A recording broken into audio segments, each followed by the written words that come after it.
Bonjour Essar. Bonjour Tom, bonjour tout le monde, bonjour à tous les vidéospectateurs et bonne fête aussi parce que c'était la fête de Eid al-Adha. Merci Essar. Alors, Essar, nous sommes arrivés au CITREP numéro 68. Nous approchons de 3 années complètes de CITREP, hein. Ça représente beaucoup de travail, beaucoup d'informations.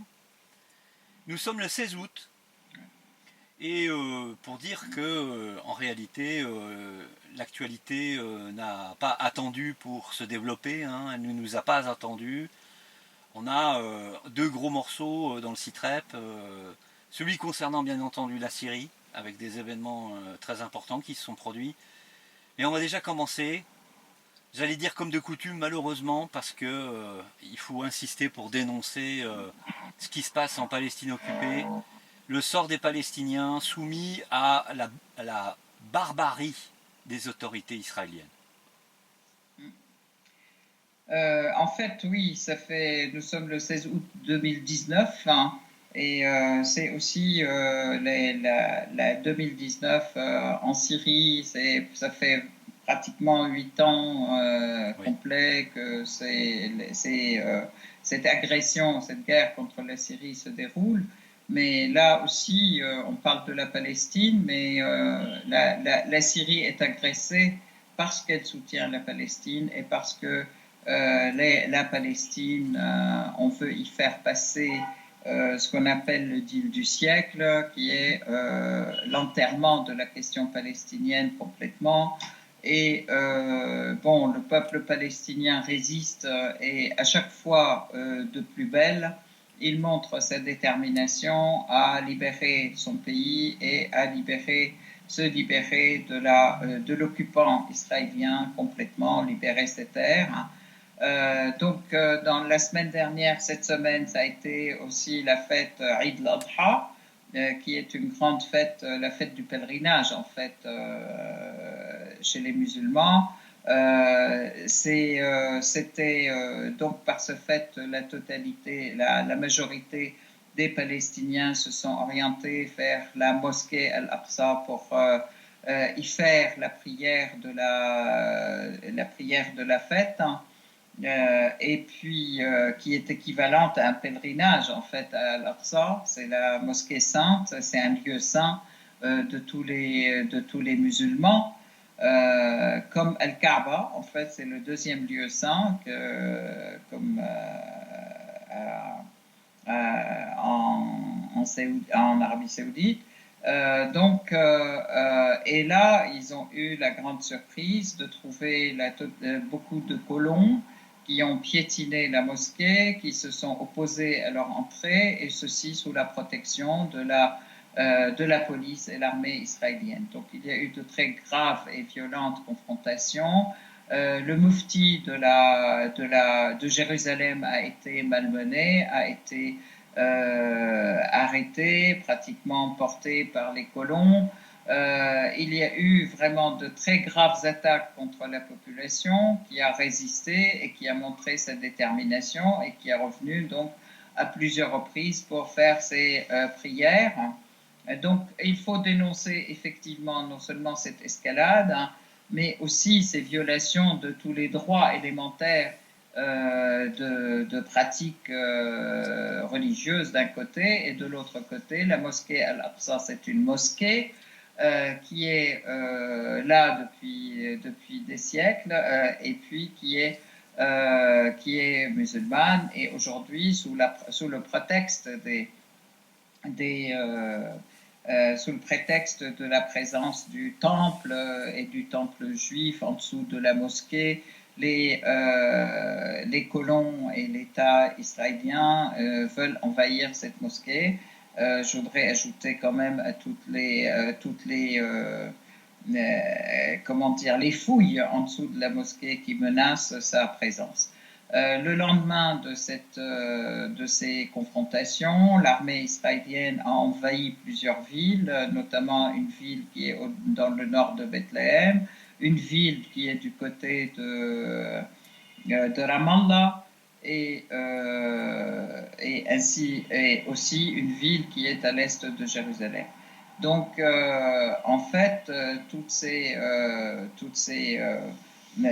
violations de l'armée israélienne, avec en même temps des arrestations massives des personnes, des violations de domicile, des arrestations, tout ceci constitue une très grosse escalade non seulement dans la violence, mais dans l'agression permanente de l'armée israélienne contre le peuple palestinien et qui refuse l'occupant et qui refuse l'occupation, qui ne cesse de montrer sa détermination à lutter et à libérer son pays du joug israélien et de l'occupant israélien. Nous soutenons cette lutte complètement et je voudrais dénoncer effectivement ces violations de tous les droits, des droits de l'homme, des droits des religions, des droits aussi de l'occupant, des droits des personnes occupées. En fait, pas le droit, mais l'obligation des occupants à respecter les droits humains et à respecter les personnes et à pratiquer leur religion, c'est élémentaire. En plus, en fait, cette escalade de la répression, ils n'arrêtent pas aussi contre la population civile, ajouter aux violations de domicile, ajouter aux destructions de domicile, ajouter aux destructions des cultures, ajouter aux arrestations massives des personnes et des enfants de tous âges, hommes, femmes, enfants. Même la dernière fois, nous avions signalé qu'ils arrêtaient des personnes qui ont 4 ans, des 6 ans pour interrogatoire. En fait, toutes ces violations se passent malheureusement au vu du monde entier, mais en toute impunité. Et nous exigeons des sanctions contre cet État d'Israël et nous exigeons effectivement le boycott et le désinvestissement et qu'il y ait un véritable blocus contre Israël, contre toutes les compagnies et les personnes qui coopèrent avec cet État voyou, qui est cet État qui ne respecte aucunement aucun droit et aucune règle.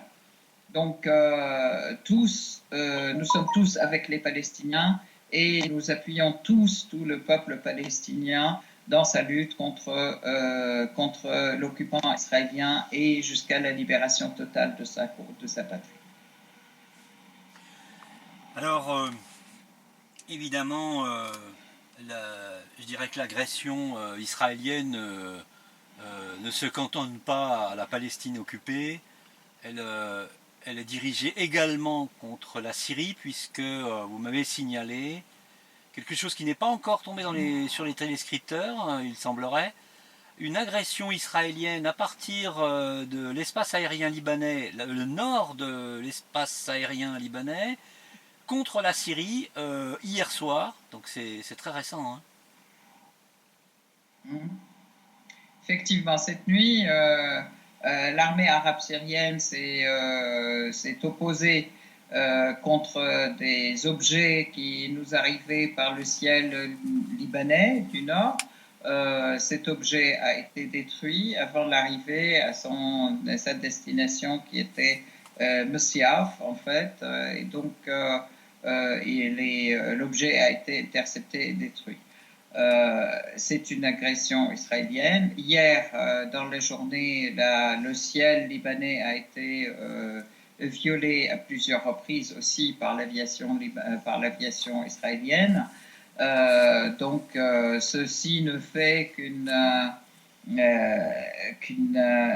énième agression contre la Syrie. À cet effet, d'ailleurs, je voudrais dire, c'est parce que les terroristes d'Al-Nusra étaient en très grande difficulté et en très grand désarroi et qui envoyaient des appels au secours partout, d'ailleurs, sur Facebook et sur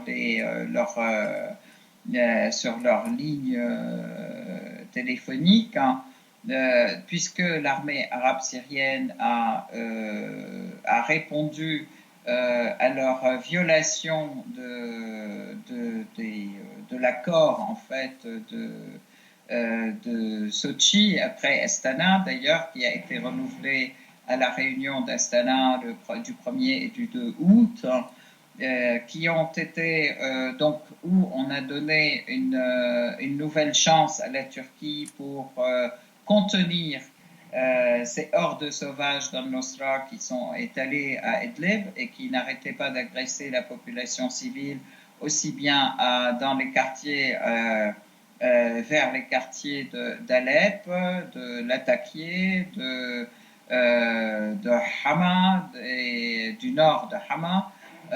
Donc toutes ces villes et villages qui sont autour d'Idlib ont subi de très graves attaques de homicides qui venaient des terroristes.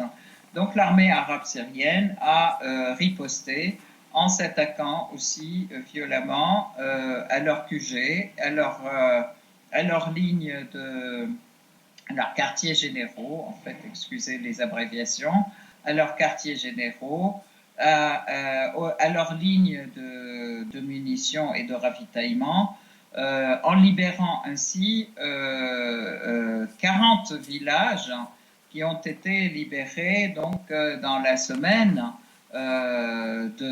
du début de la semaine, de cette semaine jusqu'à aujourd'hui. Ces libérations concernent donc des villages et des montagnes, des monts et des villages qui ont une position stratégique importante sur le plan domination par le feu. Donc le village Al-Habit, Tel Eskeik, les villages de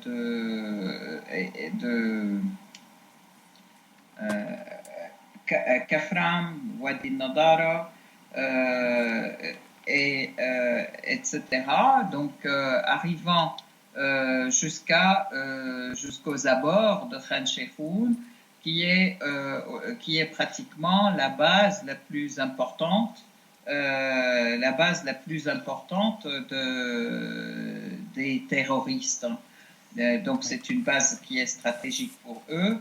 L'armée arabe syrienne aujourd'hui, elle est à quelques mètres des portes de Khan Sheikhoun.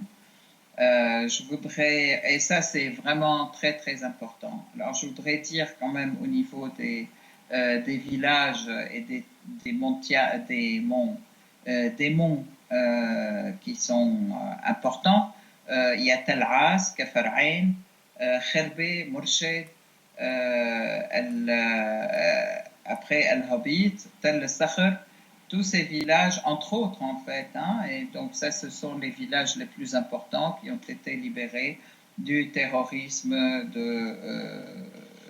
d'Al-Nusra, qui sévissait d'ailleurs et qui continue à sévir dans la partie nord d'Idlib. Tous ces villages sont des villages du sud, de la région sud d'Idlib et de la région nord de Hama, de la campagne de Hama.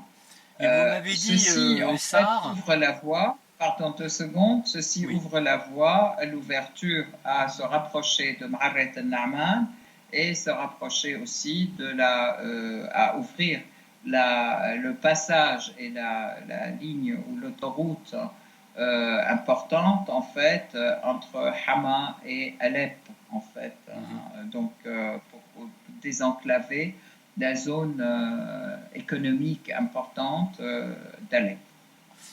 Oui, vous m'aviez dit la dernière fois que en réalité l'armée arabe syrienne avait d'abord libéré des points stratégiques parce que difficiles d'accès, c'est-à-dire les points les plus compliqués à libérer, hein, parce que ce sont des villages qui se trouvent sur les reliefs. Tout à fait. Tout à fait, exactement, comme Talat al-Matir, etc. Et en fait, ils sont difficiles, mais en même temps, il y a une domination par le feu qui fait que tous les villages qui sont dans la vallée s'écroulent à toute vitesse. Et c'est ça qui a fait effectivement le désarroi des terroristes, parce qu'ils s'écroulent comme un château de cartes, hein, un village après l'autre. Ils fuient. Ils sont d'un autre côté, ils ne perdent pas leur criminalité et leur horreur, parce qu'ils fuient en détruisant tout et surtout en détruisant tous les silos de grains qui étaient présents dans ces villages et toujours en faisant une tentative d'affamer la population et de ne permettre aucune vie derrière eux. D'ailleurs, en même temps, ils plantent tellement de charges plastiques que jusqu'à présent, dans certains endroits libérés, il y a des enfants qui continuent à exploser sur des mines et qui continuent, malgré le travail assidu, systématique de l'armée arabe syrienne, dans le déminage avec l'aide de l'armée russe, aussi dans le déminage et dans le nettoyage de l'ensemble des terres qui ont été libérées. Je tiens à dire aussi que même la base d'Ahmeyim a été attaquée par des drones portant des explosifs, hein, de la part des terroristes, ce qui fait qu'aujourd'hui, après avoir laissé un délai important d'une semaine pour que la Turquie puisse se reprendre et puisse réviser ses positions, chose qui n'a pas été faite, non seulement n'a pas été faite, mais aussi le soutien aux terroristes est manifeste et continue à être effectué par les Turcs en armes, en blindés, en chars, même aussi en missiles et porte-missiles, a fait que l'armée russe maintenant se joint complètement à l'armée syrienne aussi dans la libération de l'ensemble du gouvernorat d'Idlib, et l'opération est ouverte et elle a bien commencé. Donc la bataille d'Idlib a commencé et puis elle a bien avancé, je peux dire, 40 villages qui ont été libérés et ça continue. Ce qui a fait aussi, d'ailleurs, c'est hier, il y a eu un avion syrien, un aviateur syrien qui a été touché par ce lance-missile qui se porte sur les épaules, en fait, qui a été donné aux terroristes par les Turcs, hein, aussi, et par les forces de l'OTAN. C'est comme ça qu'ils ont pu atteindre un avion syrien de chasse qui était en train de bombarder les bases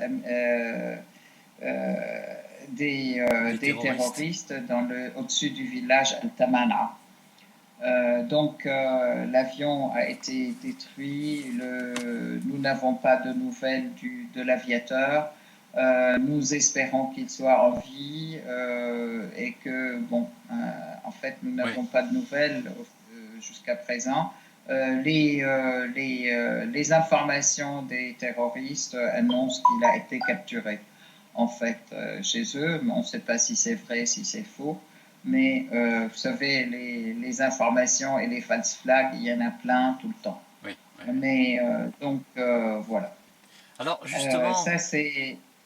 Justement, Essar, vous avez évoqué la position de la Turquie, et après coup, on peut comprendre pourquoi l'ex-ambassadeur US Robert Ford déclare aux opposants syriens qu'ils ne doivent rien attendre des USA.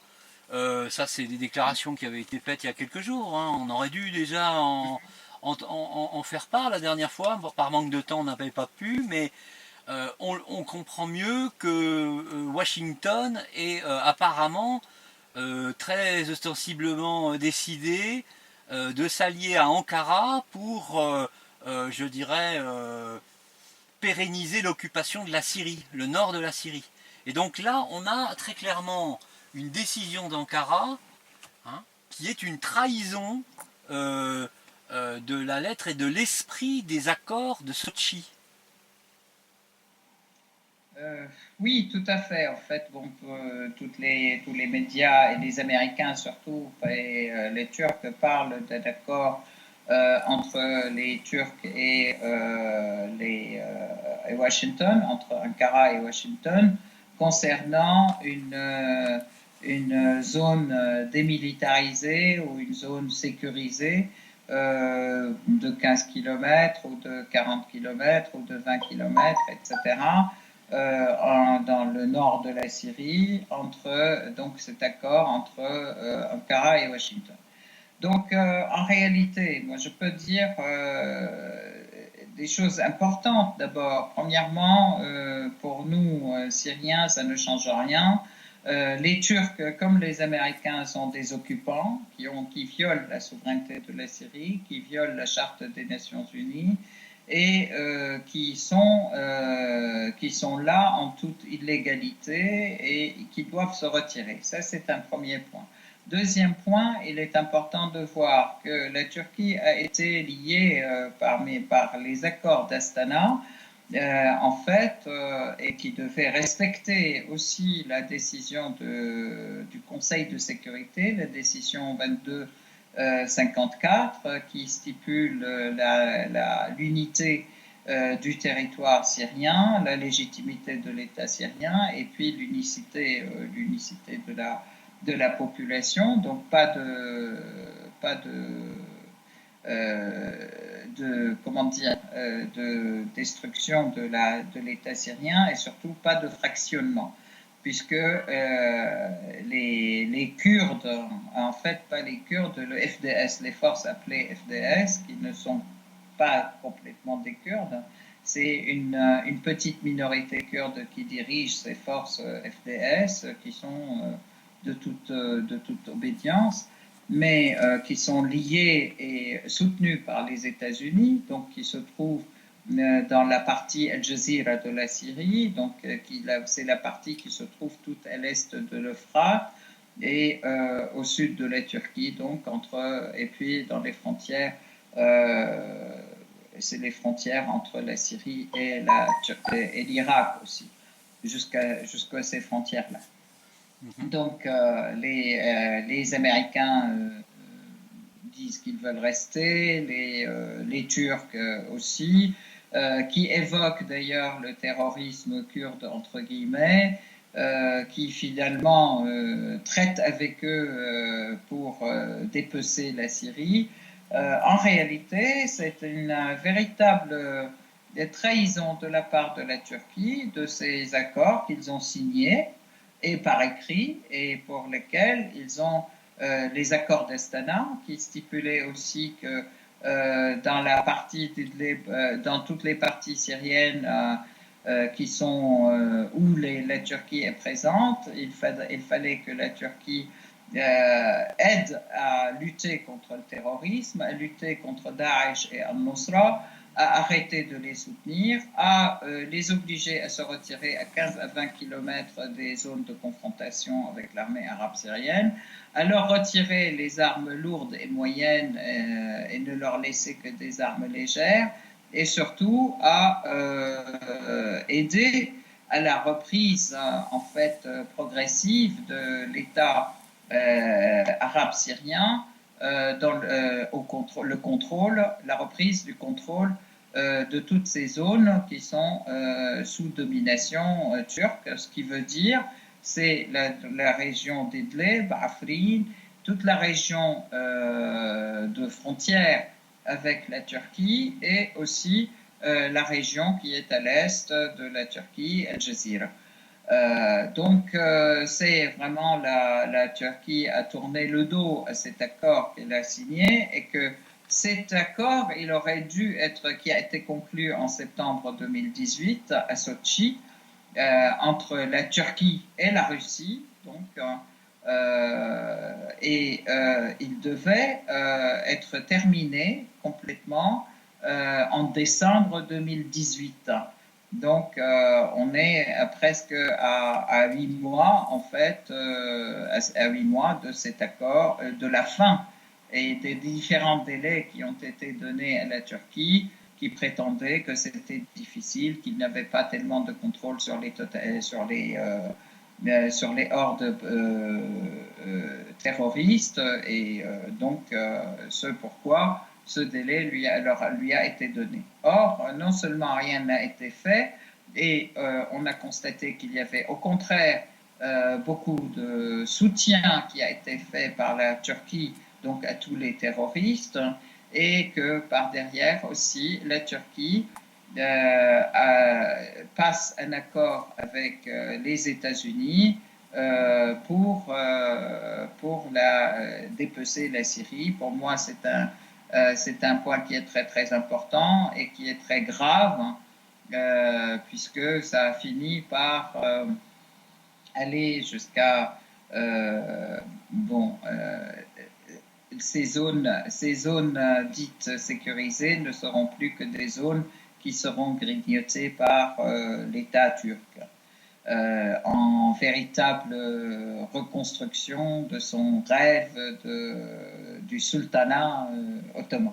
En réalité, alors de notre part, en tant que Syriens, bien sûr, l'État syrien et le ministère des Affaires étrangères a bien fait une déclaration condamnant tout cet accord d'un côté, de l'autre côté, et que considérant que les États-Unis comme la Turquie sont des occupants, et que d'un autre côté, il y a eu aussi aujourd'hui une déclaration de la Russie par la voix de Zakharova, qui dit que de toute façon, que la Russie soutient la lutte en Syrie contre le terrorisme, qu'il n'est absolument plus tolérable qu'il y ait des terroristes en Syrie, que de toute façon, elle continuera à soutenir la Syrie jusqu'à ce que l'État syrien puisse recouvrir complètement tout son territoire, que la Russie soutient l'unité du territoire syrien, l'unité sociale aussi de la société syrienne, et que cet accord, enfin bon, ils ne parlent pas de cet accord, mais que de toute façon, ils sont solidaires complètement avec la Syrie dans tout son combat, à la fois contre le terrorisme et à la fois pour la libération totale de tout son territoire, de la totalité de son territoire. Et que toutes les forces étrangères qui n'ont pas été conviées par la Syrie sont là en présence illégitime et devraient partir. Donc, ça veut dire la Turquie, les États-Unis, la France, etc. Toutes ces factions toutes ces forces ou ces pays qui sont dirigés par les États-Unis, ce qu'on appelle la coalition dirigée par les États-Unis, doivent se retirer illico presto. Voilà. D'ailleurs, c'est une violation aussi de la charte, enfin c'est une violation de toutes les lois, y compris de cette décision qui a été récemment, la 2254, qui a été décidée par le Conseil de sécurité et l'ONU. Il faut quand même noter que, curieusement, le timing est quand même assez curieux. Hein, cette annonce de création de commandement commun entre les Américains et les Turcs, au moment où la Russie livre ou commence à livrer le système S-400 à la Turquie. Alors, il est facile d'imaginer qu'avec la réponse de Zakharova, la porte-parole du ministère des Affaires étrangères russe, eh bien les Russes ont vu ça d'un très très mauvais œil, et que la réponse russe pourrait être pas forcément explicite, mais quand la réponse militaire des Russes va se faire dans le gouvernorat d'Idleb, il est fort possible que les forces russes ne fassent pas de distinction entre les forces turques, même ostensiblement visibles, hein, ostensiblement présentes, avec les terroristes. Parce que, effectivement, une telle traîtrise de la part d'Ankara mérite une réponse légitime. Légitime dans le sens où l'armée turque n'a absolument pas le droit d'être présente sur le territoire syrien. Tout à fait, mais je pense que c'est effectivement la Russie va prendre les dispositions nécessaires pour faire pression sur la Turquie, d'autant plus que le S-400 a été déjà livré, qu'il y a eu des traités qui ont été signés concernant le flot du gazoduc du flot du Sud, qui ont commencé aussi, etc. En fait, tout ceci va dans le sens, en fait, de la Russie respecte ses engagements, la Turquie ne respecte aucun engagement. Et je pense que ça va être traité autrement. Je tiens à signaler deux faits quand même, qu'aujourd'hui l'État, Poutine passe, il y a déjà un sommet des trois pays garants, en fait, c'est la Russie, la Turquie et l'Iran, qui va avoir lieu le mois prochain, donc au mois de septembre en Turquie. Et je pense que ça, d'ici là, il doit y avoir des réalisations de fait. Hein, et il doit y avoir aussi un nouvel état, une nouvelle situation dans la région, je peux dire, et que cette réunion doit conclure, en fait, après un changement de situation militaire sur le terrain. Ça d'une part, que la Chine aussi a affirmé la nécessité de respecter la souveraineté syrienne et l'unité de son territoire, et que Poutine passe, en fait, va être en visite en France le 19 août aussi pour traiter un ensemble de dossiers. Je suppose que le dossier syrien, entre autres, et turc, va être parmi les dossiers les plus importants qui vont être traités par les deux. Je voudrais aussi rappeler que dans cette dernière réunion d'Astana 13, il y a eu la France, il y a eu l'Allemagne, une délégation française-allemande qui était présente, mais aussi des délégations de l'ensemble des pays limitrophes, c'est-à-dire le Liban, la Jordanie, l'Irak, bien sûr avec l'Iran, la Russie et la Turquie. Donc ça, c'est une ouverture importante aux pays limitrophes, mais aussi une adhésion importante d'un ensemble de pays nouveaux qui n'étaient pas du tout à Astana avant. Et ça, c'est une bonne chose. Voilà. D'accord. Alors, on peut difficilement ne pas parler de la situation iranienne, puisqu'elle influe directement sur la situation en Syrie. Et vice-versa d'ailleurs. C'est vrai, c'est vrai. Alors, en fait, il y a deux choses qui sont très importantes dont il faut parler. C'est que d'abord, c'est au début de ce mois d'août, au Liban, la résistance, en fait, libanaise, syrienne et palestinienne fête la victoire de 2006, en fait, contre l'agression israélienne. Dans tout le Liban, dans les villages du sud et tout à fait limitrophes d'Israël, en toute quiétude et en montrant aussi la mobilisation de l'ensemble de la résistance et de l'ensemble de la population face à Israël et à d'éventuelles agressions israéliennes. Ceci même d'ailleurs, ce qui a poussé les dirigeants comme Nabih El-Berri, qui est le chef du Parlement libanais, et le président libanais, assurer que le trio sacré, c'est l'unité du peuple, de la résistance et l'armée, qui font cette sécurité du Liban et cette possibilité et qui ont fait cette victoire.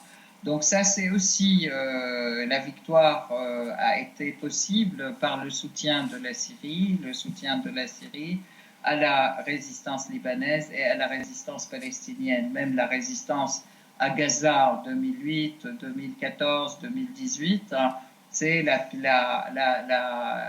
comment dire, c'est le soutien de la Syrie à ces résistances qui ont fait qu'il y a un changement total du rapport de force, hein, dans la région, et que Israël est sur la défensive et plutôt dans la peur alors qu'ils étaient à l'attaque.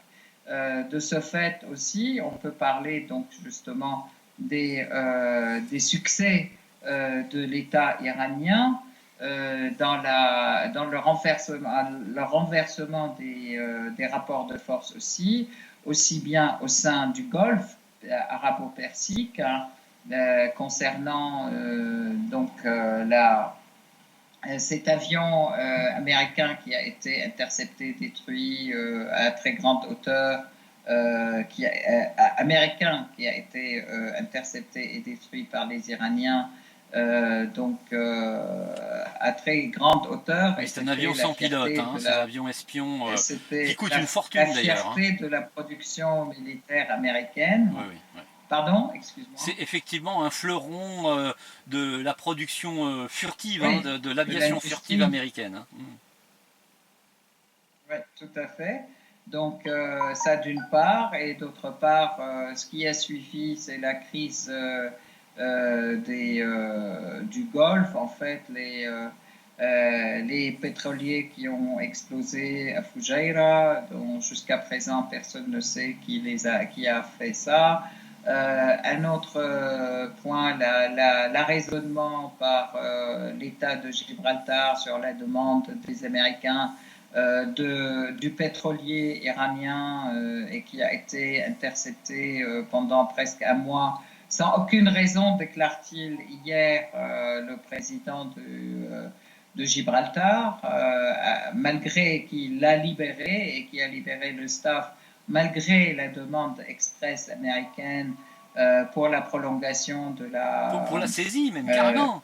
Pour la saisie. La saisie, oui, tout à fait. Et puis, dernier point, les dernières déclarations, enfin bon, et puis le fait que les Iraniens aient intercepté aussi un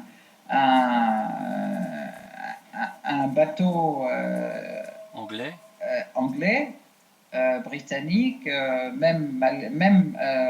comment dire, qui est gardé par des forces de sécurité, parce qu'il était contrevenant dans les eaux du Golfe. Il avait commis plusieurs violations. Il avait effectivement commis plusieurs violations. Je crois qu'il naviguait à contresens avec le transpondeur éteint. Il y avait un certain nombre d'infractions graves qui avaient été commises. Et c'est la raison pour laquelle l'Iran l'a intercepté.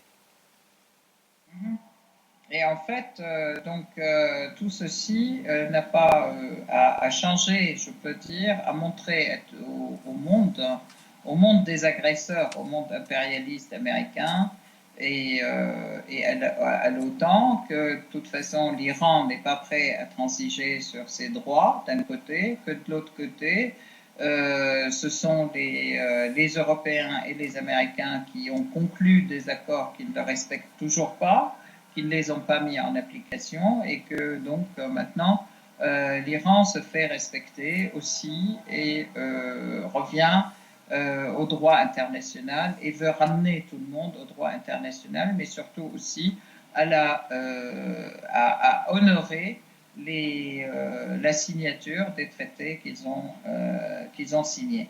Je peux dire qu'avec de la même manière, la Russie va traiter la Turquie pour l'obliger à respecter le traité qu'ils ont signé à Astana et qu'il n'est pas question de signer quelque chose et de ne pas le respecter et d'essayer toujours de fuir la possibilité de mettre en application. Oui. Alors que l'agenda était largement long, suffisant pour qu'ils puissent surmonter toutes les difficultés d'un côté et que de l'autre côté, il fallait qu'ils y viennent. Donc voilà. Alors, je pense que c'est ce qui va se passer. Oui, tout à fait. C'est ce qui semble là, être. Voilà, donc c'est vrai que c'est lié et que tout ceci va dans le sens, je peux dire, d'un changement de rapport de force dans l'ensemble de la région du Moyen-Orient, aussi bien vis-à-vis d'Israël que vis-à-vis des États qui soutiennent Israël et qui sont les États-Unis et les États occidentaux qui sont sous la houlette des Américains, mais qui ont eux aussi des velléités spéciales et des convoitises spéciales dans la région, voire en Syrie, en Palestine et au Liban, en ce qui concerne le pétrole, le gaz, donc les richesses de ces pays. Oui. Et là, ça donne un coup de frein, je dirais. Oui. Voilà, et qui change un peu la donne. Dernier axe que je voudrais, pardon, allez-y. Oui, c'était juste pour vous rappeler qu'il nous reste quelques minutes, hein, 4 ou 5 Oui. minutes, pour évoquer quand même des Ah, choses oui. positives concernant la Absolument. Syrie. Hein.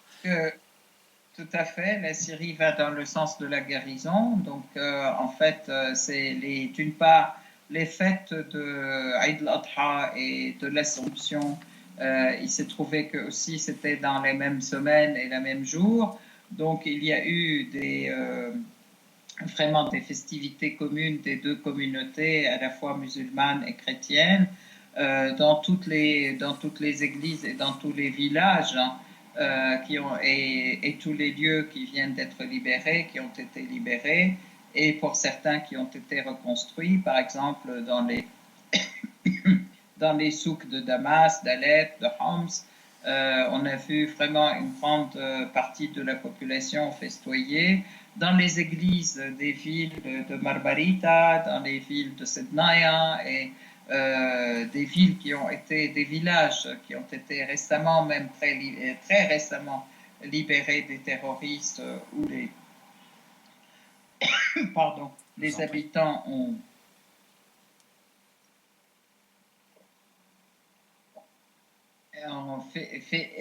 fêté l'Assomption avec leurs voisins musulmans.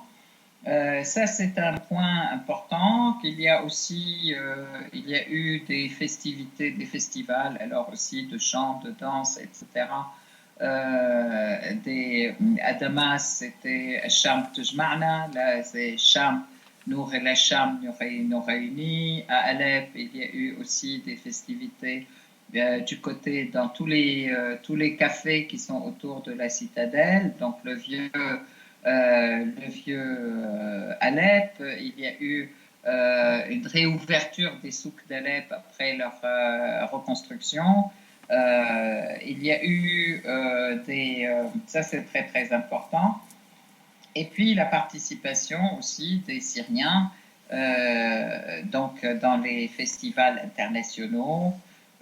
Aussi la participation de l'armée syrienne avec dans le festival des armées qui a eu lieu à Moscou et qui a aussi plafonné à un certain nombre à un bon niveau, je peux dire.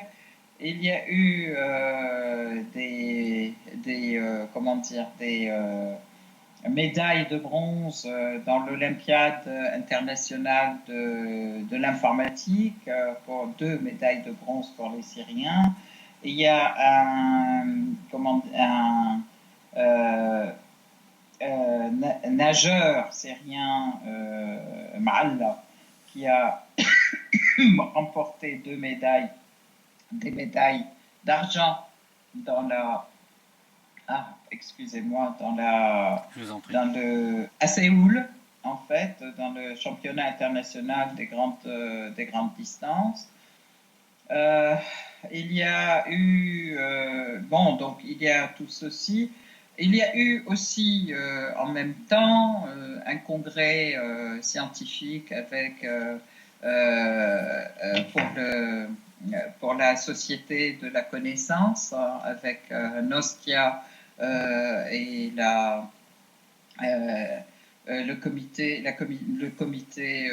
haut comité de la recherche scientifique et le ministère des Affaires étrangères qui a eu lieu la semaine dernière, donc 6, 7, 8 août, qui a drainé pas mal d'expatriés. On peut dire qu'il y a eu un renouveau et une reprise de la vie touristique interne et voire même externe, puisqu'il y a eu beaucoup d'expatriés qui sont venus fêter les fêtes en même temps, puisque c'était l'Assomption et la fête d'Aïd al-Adha ensemble. Voilà, ça montre bien que la Syrie reprend vie, la Syrie reprend ses forces, hein, et se guérit rapidement. Bien. Merci Essar encore une fois pour ce site rep, hein. Il nous permet, comme je le dis souvent, d'avoir un vrai point de vue sur ce qui se passe dans votre pays et pour ne pas se laisser abuser par le discours de propagande qui soutient d'ailleurs, et c'est assez dégueulasse, hein, il faut le dire, qui soutient, cette propagande, elle soutient les terroristes en les faisant passer pour des civils, des pauvres civils qu'on ose bombarder parce que, voilà, bon, à part En les les faisant missiles, passer pour des terroristes démocrates. oui, oui, absolument, absolument. Alors, je voudrais dire un dernier mot. La Syrie triomphera, la Syrie vaincra, Palestine vaincra aussi, et les forces de la vérité triompheront. Merci beaucoup. Merci Essar, à très bientôt, à dans 2 semaines pour le 69e site rep. Merci encore, au revoir. Merci à vous.